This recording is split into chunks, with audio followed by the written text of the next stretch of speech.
오늘 19장 7절 25절 오늘 긴 장문의 본문을 고생하셨는데요. 하나님 임재, 하나님과의 만남이라는 제목으로 은혜의 말씀 나눕니다. 우린 지난 주간에 19장 1절부터 6절까지 이스라엘 백성들이 하나님과 언약을 체결하는 서론 부분을 살펴봤습니다. 하나님께서 시내산에서 임재하셔서 이스라엘 백성들 언약을 체결하시죠. 근데 결국은 그 체결하실 때 강야 지금 인도한 하나님을 기억하고 또 언약의 목적을 말씀하셨습니다. 너희는 나의 소유된 백성이고 제사장 나라고 거룩한 백성으로 택하였다. 이렇게 언약의 목적을 분명히 하셨고요. 이제 드디어 오늘 우리가 읽은 본문은 그 언약의 주체자이신 하나님이 나타나시는 겁니다. 강림하시는 장면이에요. 요즘 우리말로 고치면 하나님의 임재죠. 하나님의 임재 가운데 하나님을 만나는 장면이 오늘 우리가 읽은 오늘 본문입니다. 그야말로 언약의 주체자이신 하나님과 이스라엘 백성들의 만남이죠. 옛날 임금들과 백성들 언약을 맺을 때도 이렇게 쌍방에 보면서 언약을 맺거든요. 이것처럼 하나님과 이스라엘 백성들이 만나서 언약을 체결하는 그런 장면입니다. 그야말로 그 어떤 만남보다 세계의 만남이요 엄청난 하나님과 인간이 만나는 어마어마한 만남입니다. 자, 오늘 내용을 좀 살펴보면 여러분, 오늘 우리가 7절에 보면 언약 체결에 대한 하나님 말씀을 들은 모세가 시내산에서 내려옵니다. 시내에서 내려와서 하나님의 뜻을 전하죠. 하나님께 이렇게 언약을 맺기를 원한다고 설명해 줍니다. 그러자 백성들이 8절에 이렇게 대답하죠. 백성이 일제히 응답하여 이르되 여호와께서 명령하신 대로 우리가 다 행하리이다. 모세가 백성의 말을 여호와께 전하며, 자, 이렇게 하나님이 언약을 맺자고 한 이 내용대로 전했을 때 이스라엘 백성들이 다 그 언약에 따르겠다고 응답하는 것이죠. 요즘은 다 아멘 하는 것이죠. 아멘입니다 하나님, 이렇게 응답하는 것이죠. 근데 여러분, 저녁에 좀 시비를 걸고 싶어요. 이들이 정말 이 응답이 진심이었을까? 아니면 두려움 가운데 어쩔 수 없이 한 말일까? 제가 이렇게 시비를 거는 것은 물론 그 당시는 진심으로 이렇게 응답했겠죠. 제가 이렇게 시비를 거는 것은 그들이 40일이 못 가서, 여러분, 모세가 시내산 올라갔을 때 금송아지 만들고 우상 숭배합니다. 이렇게 아멘 해놓고 말이에요. 그것이 인간이긴 하지만 그래도 이때는 진심으로 응답했을 거예요. 주님 그렇습니다 라고 아멘. 우리는 언약을 맺어서 하나님의 거룩한 백성이 되고 제사장 나라가 되겠습니다 라고 응답을 하는 것입니다. 이 백성의 반응을 들고 다시 모세가 산에 올라갑니다. 이게 9절이에요. 모세는 다시 하나님께로 나가서 이 백성들이 이렇게 언약을 받아들이겠다고 전하지요.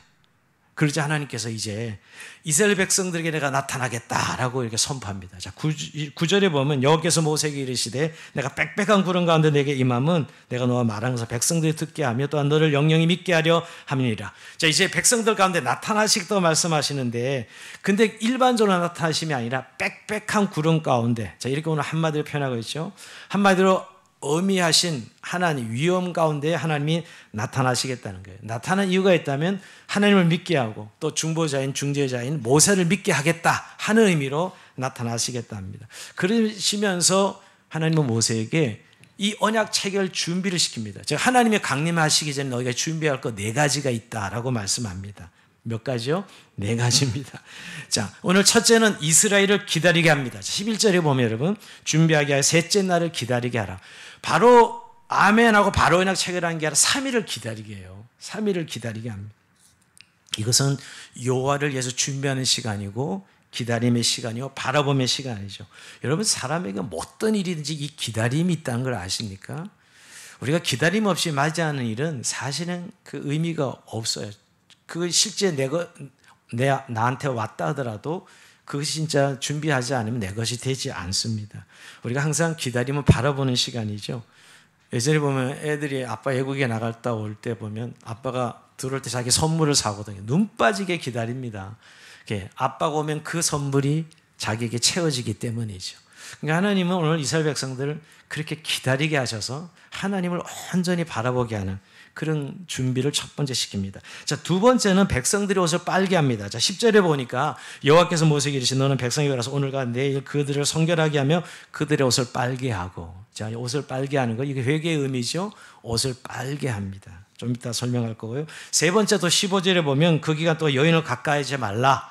성적 접촉 금지입니다. 이것도 거룩을 위해서 성적 접촉을 금지시킵니다.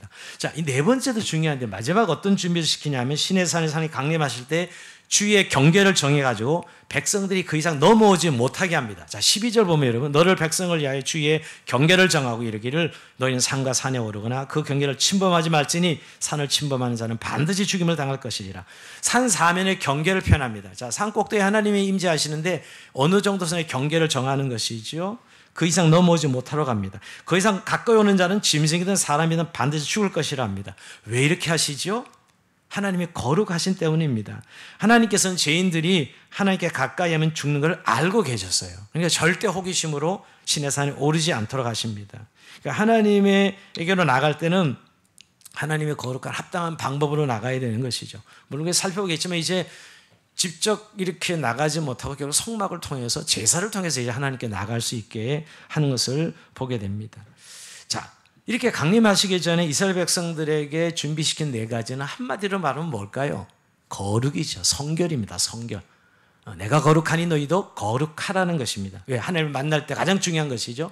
레위기 11장 45절에 보면 나는 너희 하나님이 되려고 너를 애굽 땅에서 인도해낸 여호와라.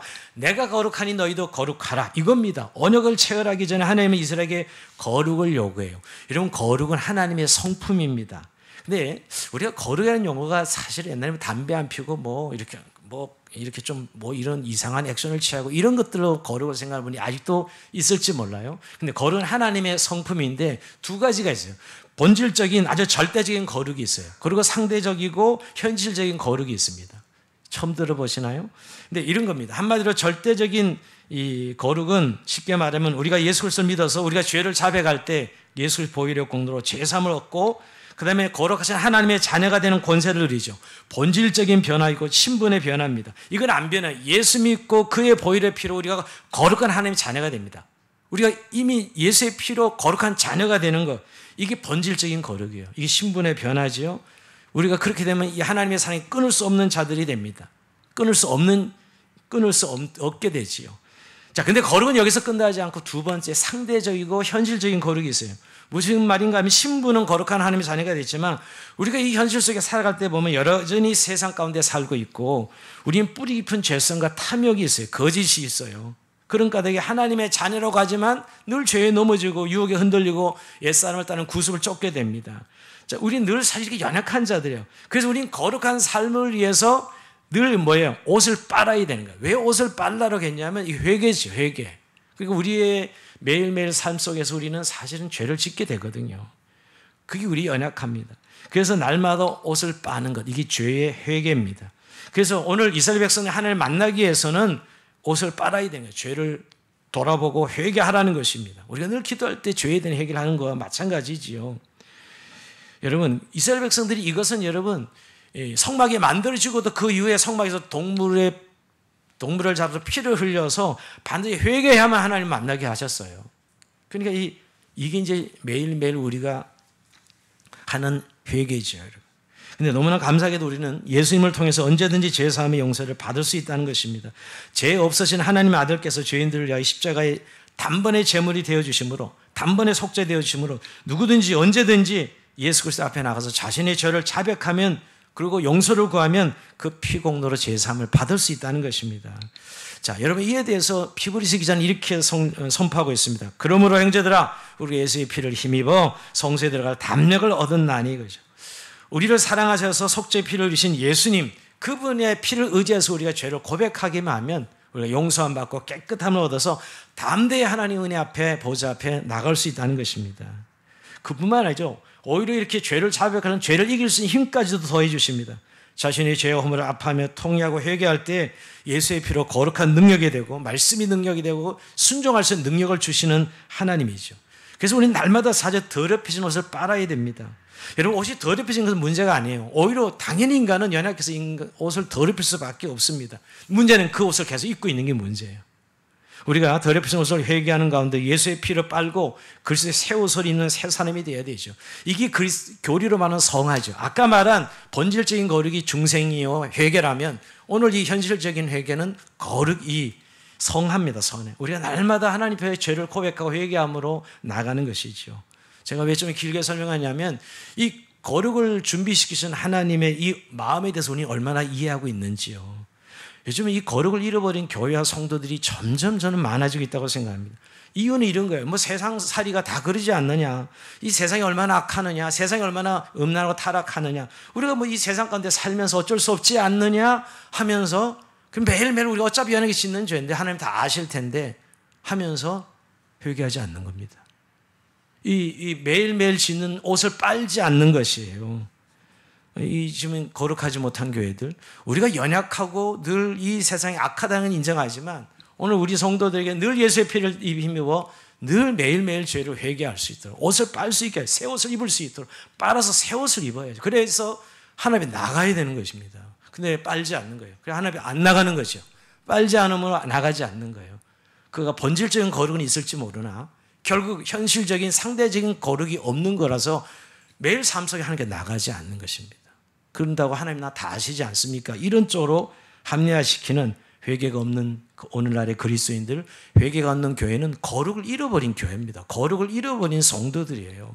오늘 주님은 우리의 매일 씻는 예수의 피를 힘입어 매일매일 옷을 빨기를 원하셔서 매 순간순간 주 앞에 나가기를 원하시는 하나님 그 마음을 기억하시고 날마다 회개의 삶을 통해서 주 앞에 나가는 저 여러분 삶이 될 주의 이름으로 축원드립니다. 자, 이렇게 이제 준비를 명령하시는 말씀대로 실제로 나타나십니다. 여러분 하나님 나타나면 어떻게 기대하세요? 흔히 방송에서 산신령 나타난 거 기억, 뭐 뿌연 연기가 나오고 에코가 실어서 나는 하나님이라 뭐 떨면서 이렇게 하나님 나타나실 것 같아요. 우리가 하는 이런 기대는 너무너무 다르죠. 오늘 보면 읽어보셨어요 지금. 오늘 16절 볼까요? 셋째 날 아침에 우레와 번개와 빽빽한 구름이 산 위에 있고 나팔소리가 매우 크게 들리니 진중에는 모든 백성이 다 떨더라. 자, 우선 모세는 시내산 기슭에 있고 백성들 아래 둘러서 있는데 우선 첫 번째 특징이 하나님 임재가 빽빽한 구름입니다. 정상에 빽빽한 구름이 덮고 있고 그 다음에 우레와 번개, 우레가 우당탕탕탕 막 소리가 우레가 치고 번개가 번쩍번쩍 하고요. 산이 진동하고 흔들린다는 거예요. 그리고 나팔소리, 양각 나팔소리가 막 나는 거예요. 정말 이게 두려운 상황이죠. 그 다음에 18절에 한번 더 상을 설명하고 있는데요. 시내산의 연기가 자욱하니 여호와께서 불 가운데서 강림하심이라. 그 연기가 옹기가마 연기같이 떠오르고 온 산이 크게 진동하며 나팔소리가 점점 커질 때 자, 산의 연기가 자욱하고 불 가운데 강림하면서 온 산이 흔들립니다. 근데 그 연기를 뭐라 그래서 옹기가마 같다. 옹기가마 연기 같다. 옹기가마 아세요? 도자기 구울 때 옹기가마에 굽는데 무려 800도에서 1500도까지 불을 뗍니다. 그때 불 그 꼭대기에 이 굴뚝에서 막 붉은 불이 올라오잖아요. 뜨거운 연기가 올라옵니다. 꼭대기에 하나님 불이 임하여서 위로 불이 타오르는 모습이에요. 마치 여러분 언뜻 보면 화산이 폭발해가지고 그 폭발한 대로 불이 막 나면서 연기가 나온 그런 것을 연상해요. 오늘 우리 이 하나님 임재의 장면을 말입니다. 그리고 모든 산이 흔들리는 것이죠. 여러분 이거 한번 어떤 거예요? 정말 두려운 그 자체입니다. 오늘 이 백성들이 벌벌 떨더라예요. 벌벌 떨었습니다. 하나님 이런 이용 앞에. 이건 지금 직접 대면도 아니거든요. 이 경계를 정했으니까 사실은 그 밑에서 보고 있는데도 이들이 너무 무서워서 벌벌 아주 새하얗게 질러버린 겁니다. 하나님의 이 현현의 징조 앞에 이스라엘 백성들은 무서운 것 이외에는 아무것도 아니었어요. 너무너무 무서운 것이었어요. 여러분 우리가 정말 무서운 게 뭐예요? 남양특집 하면서 나오는 귀신 영화 그럴 때 소리 여성들 막 그 영화 보면서 왜 질러? 근데 보긴 계속 보더라고. 이렇게 보면서 소리 질러. 아니, 보질 말지. 보면서 소리를 지르는 그런 거예요 여기? 오늘 하나님 임재를 한번 연상해보면 우리가 이런 걸 연상이 안 되는 우리가 경험하기는 어렵잖아요. 이런 장면을요. 아마 화산 폭발하는데 한번 경험해본 사람 좀 비슷하지 않았을까요? 화산 폭발 옆에 있었던 사람들 그 정도지. 우리는 지금 뭐 사진으로 영상을 좀 보긴 하지만 영상 보는 것과 실제는 전혀 다른 거 아시죠? 영상 시대에 속는 거다. 영상은 다 우리를 속이는 거라고요. 실제가 얼마나 차이가 있는지 아셔요? 요새 영상으로 다 안다고 생각해요. 뭘 알긴 알아요. 전혀 모르면서도 사실. 그러니까 오늘 이런 장면이 사실 주는 임팩트는 두려운 그 자체입니다. 이스라엘 백성들은 한 번도 이런 두려움을 경험해보지 못했어요. 정말 유형 가운데 임하시는 하나님의 현현이죠. 근데 이것이 하나님의 거룩하신 영광을 본 겁니다. 근데 여기서 한 가지 분명한 두렵다는 것입니다. 벌벌 떨더라 그랬는데 오늘 이스라엘 백성은 지금까지 두려워한 대상은 누구예요? 바로왕 애굽이었어요. 애굽왕 바로를 두려워했고요. 이스라엘 홍해를 건널 때 홍해 빠져 죽는 걸 두려워했고, 불타는 사막에서 목마른 것을 두려워했고, 양식이 떨어져서 굶어 죽는 것을 두려워했고, 아말렉 사람들이 공격할 때 두려워했습니다. 근데 이제 보니까 그런 건 아무것도 아니야. 이 하나님의 이 임재 앞에서는 그런 건 두려운 종류도 아니야. 너무너무 두려운 것이었어요. 그러니까 결국 여러분이 한 가지 깨닫는 건 하나님을 만나는 것이 가장 두려운 경험이에요. 하나님을 대면하는 것이 가장 두려운 경험이죠. 그러니까 여러분, 정말 우리가 이 세상에 가장 두려워할 대상은 하나님 한 분이십니다. 우리가 아직 이걸 발견하지 못했기 때문에 세상을 두려워하고 있는 것이죠. 정말 하나님을 제대로 우리가 만났다면 정말 두려워해야 될 분은 하나님 한 분이시지. 여러분, 오늘 우리가 제일 두려운 건 뭐예요? 포악한 사람들, 범죄자들 두려워하죠. 그죠? 그리고 돈 없어서 뭔가 내 상황이 어려움 처할 때 제일 두려워하는 것 같아요. 그리고 요새 이 오미크론 극성인데 병 걸릴까봐, 양성이 될까봐 이런 두려움이 있습니다. 근데 여러분, 그런 두려움 종류도 들지 못한다는 거예요. 정말 하나님의 임재 앞에서는 이건 두려움의 종류도 아니에요. 그래서 여러분, 정말 하나님을 아는 사람은 세상을 두려워하지 않습니다. 하나님 임재를 경험한 사람은 세상을 두려워하지 않아요. 물론 이 두려움을 어떻게 없애주죠? 결국은 성막을 만들고 하나님의 성막 속의 제사 제도를 통해서 결국 이스라엘 백성의 두려움을 없애주게 하는, 그래서 이스라엘과 함께 거하시는 하나님을 봅니다. 오늘날 예수 그리스도를 통해서 우리가 하나님을 만나게 해주심으로 이 두려움이 없게 하시죠. 근데 사실 우리가 구약처럼 지금도 하나님을 만난다면 하는 생각을 가끔 해봅니다. 우리는 하나님을 너무 막대할 때가 많거든요. 하나님이 친구처럼 예수 그리스도를 통해서 우리에게 친밀하게 찾아오셔 만나주는 사실이지만, 이때를 생각하면 하나님은 얼마나 두려우신 분인데, 우리가 친구처럼 친밀감을 누리는 건 좋지만 막대하는 하나님은 아니죠. 우리가 하나님을 막대하고 하나님을 무례하게 대하는 건 아니지요. 그런 의미에서 오늘 다시 한번 하나님의 임재가 어떤 의미인지 우리가 생각해 보게 됩니다. 자, 그런데 하나님께서 이제 강림하실 때 모세를 불러 20절에 보면요, 그때 뭘 경고하냐면 21절 볼까요? 여호와께서 모세에게 이르시되 내려가서 백성을 경고하라. 백성이 밀고 들어 나 여호와께로 와라 보려 하다가 많이 죽을까 하노라. 자, 하나님이 다시 나를 직접 보지 않도록 합니다. 하나님을 직접 보지 않도록 많이 죽을 것이다. 심지어 백성을 대표하는 제사장조차도 성결하게 하라면서 내가 그들을 칠까 하노라. 22절 이렇게 말씀하시죠. 여러분, 하나님을 직접 보면 얼마나 좋을까 했는데 하나님께서는 이 백성이 하나님께 나와 직접 보지 않도록 경고하십니다. 그러니까 지금 이들이 보고 있는 건 하나님의 임재라기보다는 임재의 징조죠, 여러분. 엄밀히 말하면 하나님 임재가 임재의 징조를 보고 있는 것이에요. 못 오게 하니까. 더 이상 오면 너희가 죽을까 하노라. 하나님의 임재를 견딜 인생이 없습니다. 이건 하나님이 그 사람을 죽이려고 죽이는 의미가 아니라, 왜 칠까 하노라 죽일까 하노라 하냐면 인간이 죄인이기 때문에요. 거룩하심을 견뎌낼 수 없어.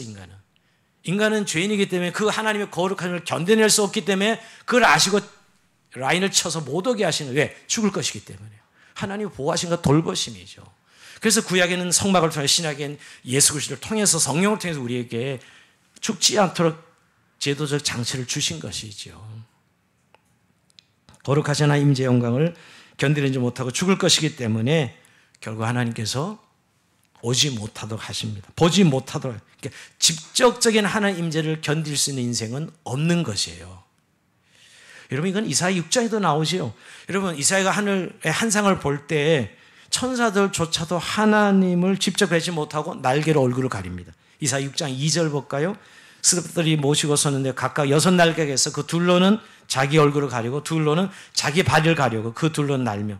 여러분, 스랍은 천사입니다. 천사들이 가리고 있는 건 하나님의 임재와 거룩한 영광을 감당할 수 없기에 가리고 있는 거예요. 도대체 그걸 직접 대할 수 없기 때문이죠.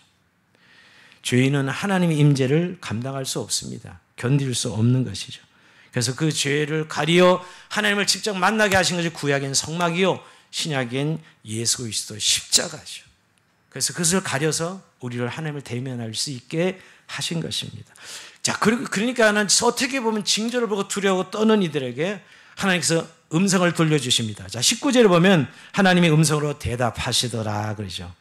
근데 이스라엘 백성들이 음성조차도 감당해요? 감당하지 못해요? 감당하지 못합니다. 우리가 다음 주에 살펴보죠. 20장 19절에 보면 우리가 하나님의 음성을 감당하지 못할 테니까 모세를 통해서 말씀하여 주옵소서 그럽니다. 모세를 통해서.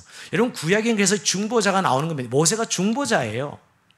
모세는 하나님 얼굴을 대면하잖아요. 직접 음성을 듣고 그리고 백성이 전해주죠.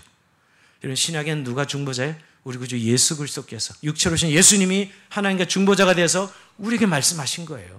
여러분, 신약 구약이 똑같습니다. 그러니까 모세의 모형이 예수님이죠, 여러분. 예수님의 모형이 모세고, 여러분. 그러니까 오늘 말씀을 들려주세요. 자, 그러니 결국 왜 모세를 통해서 말씀하시느냐 하면은 결국 오늘 신약에 우리가 예수 그리스도를 통해서 육체를 입고 이 땅에 오신 예수님, 우리는 그분을 통해서 하나님을 만나게 하셨죠. 요한복음 1장 14절에 말씀이 육신이 우리 가운데 거하심에 그 영광을 보니 아버지의 독생자의 영광이요 은혜와 진리가 충만하더라. 육신 입고 이 땅에 오신 예수 그리스도가 아버지의 영광이에요. 아버지. 우리가 그분을 통해서 하나님을 배우는 거죠, 여러분. 친밀하게. 여러분, 빌립이, 제자 중에 빌립이 예수님 보고 하나님 보여주세요 그럽니다. 요한복음 14장 8절에 보면 하나님 좀 볼 수 있게 해주세요 그랬을 때 예수님이 어떻게 대답하죠? 14장 9절에 보니까 예수께서 이르시되 빌립아 내가 이렇게 오래 너희와 함께 있으되 네가 나를 알지 못하느냐. 나를 본 자는 아버지를 보았거늘 어찌하여 아버지를 보이라 하느냐. 내가 아버지 안에 거하고 아버지는 내 안에 계신 것을 내가 믿지 아니하느냐 했습니다. 자, 예수 그리스도를 통해서 하나님을 만날 수 있는 통로가 되게 하신 거예요. 예수님을 통해 우리 하나님을 대면할 수 있게 하신 것이죠. 하나님 앞에 나갈 수 있게 하신 것입니다. 여기서 한 가지 여러분, 하나님이 영이시다 그러잖아요. 이 의미를 여러분 어떻게 이해하고 계십니까? 하나님 영이시다. 영이라고 하면 물질 세계에 있는 잘 보이지 않는 또 다른 물질로 생각하기 쉬운데 영은 물질이 아닙니다. 하나님 피조 세계는 어떤 그 물질로 그 어떤 것도 아니에요.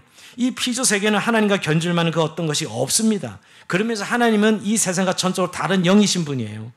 이 물질 세계 어떤 것을 규정할 수 없는 것이 하나님의 본질이라는 것이죠. 그래서 여러분 하나님 영이시다 할 때 하나님은 어디에나 계시다. 하나님의 편재성 이야기죠. 하나님은 어디나 계세요. 어디나 계시는 분이야. 이 편재성을 이야기하죠. 또 하나님은 영원성을 이야기하죠. 시간과 공간에 제한을 받지 않으시는 하나님. 그리고 하나님은 비가시성이에요. 보이지 않습니다, 여러분. 근데 이 일을 하나님 우리가 어떻게 만나요? 만날 수 없죠, 도저히. 이 하나님을. 우리 인간이 어떻게. 근데 육신을 입고 이 땅에 오신 예수 그리스도를 통해서 그분을 대면할 수 있게 해주신 거란 거예요. 이게 첫 번째예요. 예수님을 통해. 두 번째는 기록된 하나님 말씀이죠. 이 말씀을 통해서 우리가 하나님을 만날 수 있게 해줘. 이 하나님을 만나는 통로가 두 번째 기록된 말씀입니다. 이 기록된 말씀이 검은 글자가 여기 성령의 감동이, 인간이 기록했지만 성령의 감동이 기록되어서 우리가 이것을 읽을 때 하나님을 만날 수 있게 해주시고 하나님을 알게 해주신 것이지요. 그 말씀 안에 하나님이 머물고 하나님을 만나게 됩니다. 요한복음 14장 26절에 보면 보혜사 곧 아버지께서 내 이름으로 보내실 성령 그가 너에게 모든 걸 가르치시고 내가 너에게 말한 모든 것을 생각나게 하시리라. 결국 성경은 우리가 그냥 읽는 것 같지만 여러분 우리는 이걸 읽을 때 우리가 죄로 가려져 있을 때 성령께서 우리의 눈을 열어서 이 말씀이 살아있는 말씀으로 우리 안에 들려주시는 거예요. 이걸 글자로 읽으면 아무것도 아니죠, 사실은. 책이지, 책. 근데 성령을 통해서 우리가 이걸 읽을 때 이 기록된 말씀으로 하나님의 임재를 경험해. 성경 읽다가 하나님의 살아계심을 만나게 됩니다. 기록된 말씀을 통해서 우리의 눈이 열어지죠. 그래서 우리 하나님이 어떤 분인지 성경 읽을 때 알게 되는 것입니다. 그래서 우리가 성경을 가까이 하고 매일 진리의 말씀을 먹어야 될 이유가 여기 있습니다. 우리가 지금 다른 어떤 방법으로 하나님을 만나는 게 아닙니다. 예수 그리스도를 통해서는 이 하나님의 말씀을 통해서 우리가 하나님의 임재를 경험하고 하나님을 만나게 되는 것이죠. 하나님에 대한 지식을 가지게 됩니다. 그래서 우리가 성경을 주야로 읽고 묵상해야 됩니다. 하나님의 임재 속에 정말 들어가려면 말씀이 있어야 됩니다. 말씀이 있는 곳에 하나님의 임재가 있는 거예요. 말씀도 없는데 맨날 맹숭맹숭 하나님 좀 날 좀 만나 주십시오. 좀 나한테 좀 나타내 보이십시오. 지금도 그런 분들 있는지 모르겠어요. 물론 저는 체험이 중요하다고 생각합니다. 체험은 각자의 체험인데 그 체험이 하나님의 살아계심을 확증하는 건 아니에요. 이 진리의 말씀입니다. 그 이후에 체험은 뒤따라가는 것이지. 어떤 분은 지금도 하나님을 만나겠다고 기도할 때 좀 어떤 종교적인 방법, 신비한 방법을 구하지만 이미 주님은 예수 그리스도를 통해서 이 말씀 안에 우리를 만나 주시러 오신 분인데 왜 이렇게 힘들게 만나는 거예요? 그리스도를 만나면 하나님을 만나는 것인데 이 말씀, 거룩한 말씀을 만나면 하나님을 만나는 것인데 말이에요. 말씀이 있는 곳에 주의 임재가 있고 말씀 읽을 때 주의 음성을 듣게 됩니다.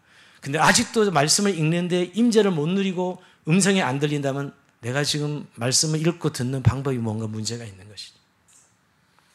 또 하나 여러분 성막에 거하셔서 이스라엘 만나 주시죠. 자, 이 이후에 성막을 짓게 해서 이제 성막에 거하셔서 이스라엘 백성들 함께 하시고 만나 주십니다. 제사 제도를 통해서. 여러분 지금은 어떻게 하나님 우리 안에 내주하시죠? 예수님이 십자가에 죽으시고 부활하셔서 언약의 성취로 오순절날 성령이 강림하시죠. 우리 육체 안에 성령이 임하셔 우리 안에 내주하십니다. 우리 안에 거주하세요. 지금은 성령께서 우리 안에 내주어 하시죠. 그래서 우리가 주님을 만나고 주님과 함께하는 삶을 살게 되는 것입니다. 그러고 보면 신약시대 이렇게 위험 가운데 지금도 하나님을 만난다면 아무도 만날 수 없고 다 죽을 것이에요.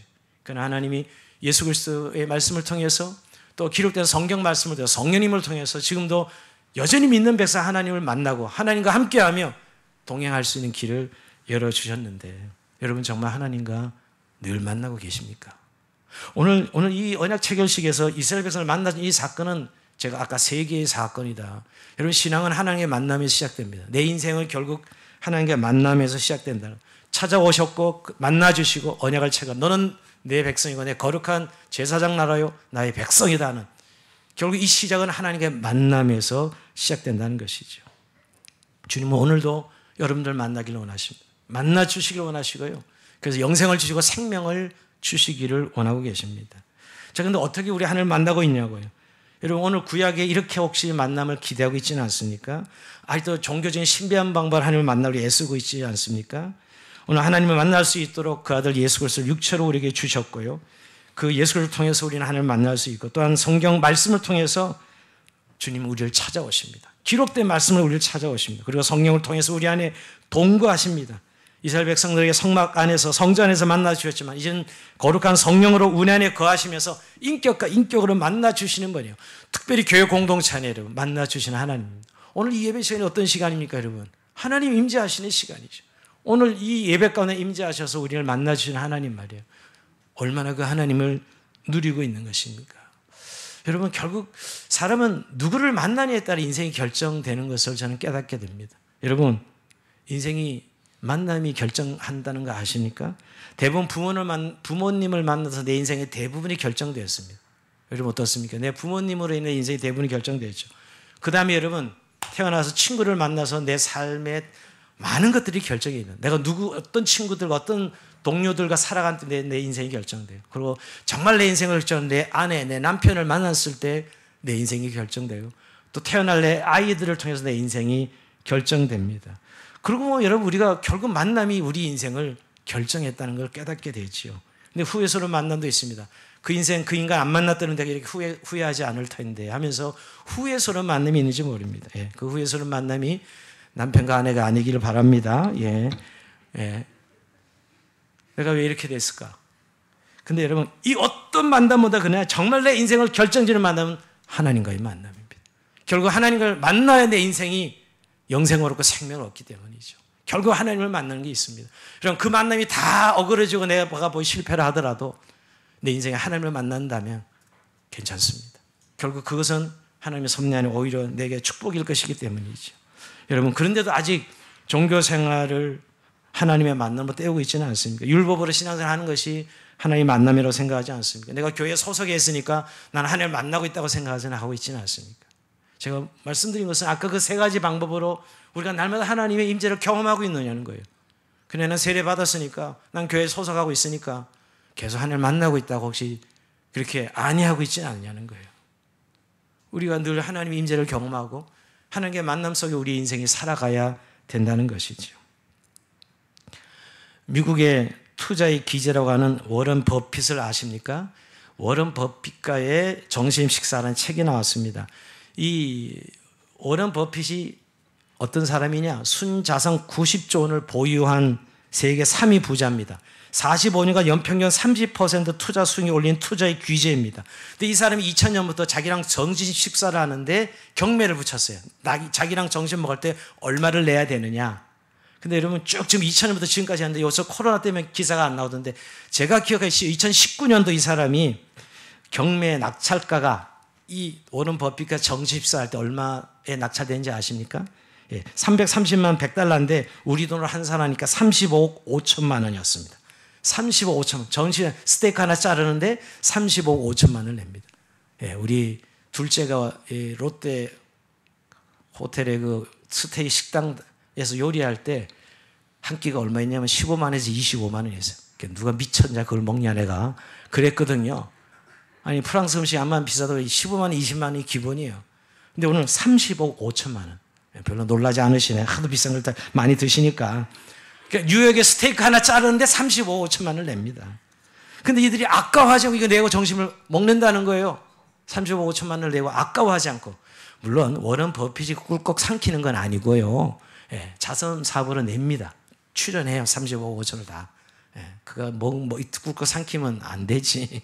밥 한 끼에. 근데 왜 그를 이렇게 돈 내면서 만나려고 할까요?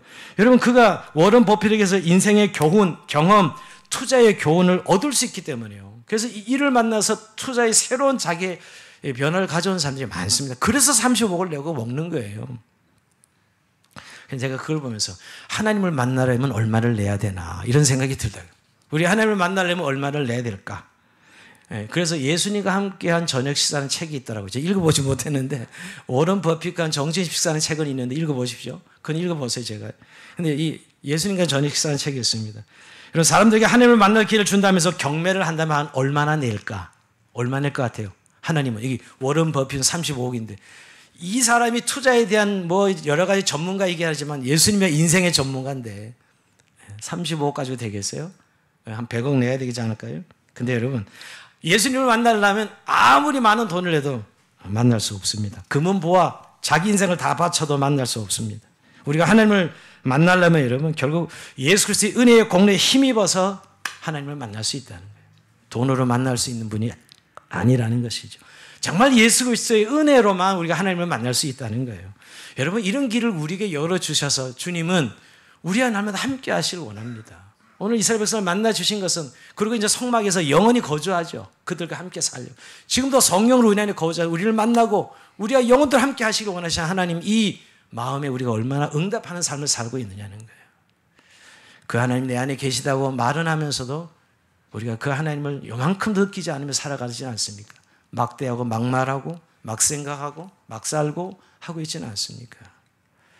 그리고 또 아직도 그러면서도 이상한 방문을 하나님 만나게 해달라고 구하고 있지는 않습니까? 여러분, 예수 그리스도를 통해서 성령 안에서 성령으로, 성령 기록된 말씀으로 날마다 하나님을 만나십시오. 그 주님으로 인하여서 우리는 은혜의 보좌 앞에 언제든지 담대히 나갈 수 있다고 성경은 증언하고 있습니다. 여러분, 우리가 왜 이렇게 핍절하냐고요? 그의 만남이 없기 때문에. 우리가 왜 이렇게 영적으로 가난하게 살고 있냐고요? 그의 임재가 우리에게 사라져 있기 때문에.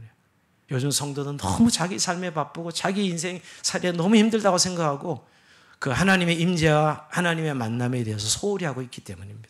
그저 일주일에 예배 한번 띡 드리면 그것이 마치 내 의미를 다한 것처럼 말입니다.